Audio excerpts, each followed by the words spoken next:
योगायोगाने आम्ही जेव्हा गावी आलो तेव्हाच आमच्या शेतामध्ये ही गव्हाची काढणी चालू होती. आता म्हटलं चला आपण पण बघूया आपल्याला जमतंय की नाही. आता जमणार नाही हे लक्षात आल्यावर आम्ही लगेच माघारी निघलो. आता ही जेवढी पण केळीची झाडं दिसत आहेत ती सगळी आमच्या पप्पांनी लावलीत आणि सगळ्या झाडांना केळी देखील आलेली आहेत. आणि या बापलेकांचं बघा, आता आमचा पृथ्वी पहिल्यांदा शेतात आलाय, त्याच्यामुळं आम्हाला पृथ्वीला सगळं काही दाखवायचं आहे. हे काय ते काय, आपल्याकडे कुठली कुठली झाडं आहेत. तर चिकूची, रामफळाची अशी ही झाडं होती. आणि या झाडाला इतकी रामफळ लागली होती की पानं कमी आणि हे रामफळ जास्त असं होतं. असो, ते काही मला जास्त आवडत नाही.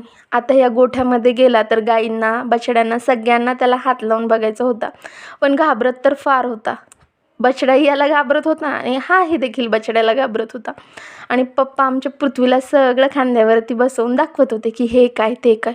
घरी आलो म्हटलं काहीतरी जेवायला बनवायचं. आता आमचा एकच स्पेशल बेत असतो, चुलीवरचं चिकन अथवा मटण बनवायचं. ते मी बनवायला घेतलं. आता मी बनवते म्हटल्यावर अहो मला मदत करणार नाहीत असं तर होणारच नाही. त्याच्यामुळे आम्ही दोघांनी मिळून छान अशी भाजी केली. सर्वांना भाजी खूप जास्त आवडली, कारण की म्हणतात ना चुलीवरच्या जेवणाला शेवटी खूप जास्त छान चव असते. तर छान असा आमचा बेत झाला. तर तुमच्या गावाकडच्या काय आठवणी आहेत, तुम्ही काय करता मला कमेंट करून नक्की सांगा. व्हिडिओ आवडल्यास व्हिडिओला लाईक करा आणि चॅनलला सबस्क्राईब करा.